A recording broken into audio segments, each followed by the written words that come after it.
industry which is asked to bear the cost of our own punishment. And what do I mean by this? All right? You can go and fly the airline. The security aspects are taken care of the government. You can fly, you can go to the railways, and of course it's a utility and it's a monopoly, but the government bears the cost, and so on.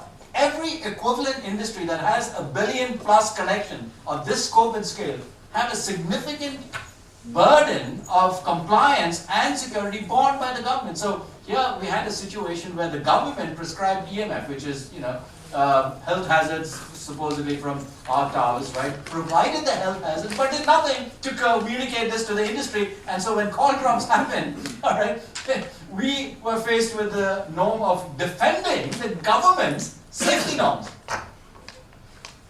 right? So this needs to say that, look, if the consumer interests are there, and we absolutely support that, I'm saying is that in this issue of informing and communicating and educating, the government must play a significant role with addition to the responsibility of the consumer. And just one last point.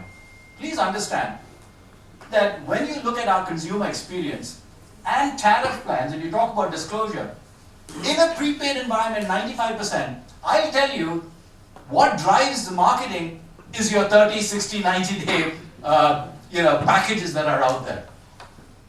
All right? So it's not your tariff plan that has full nice disclosure.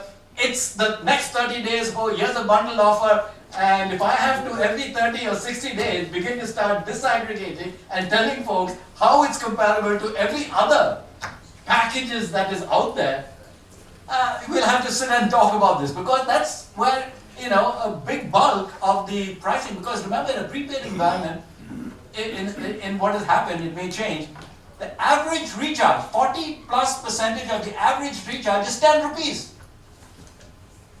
Right? So we have to ask the dynamics in our market and ask, what does disclosure mean in this context? Thank you.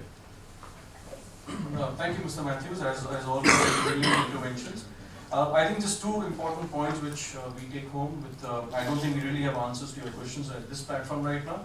I think the important point about the fact that it has to be inclusive in terms of looking at the whole value chain.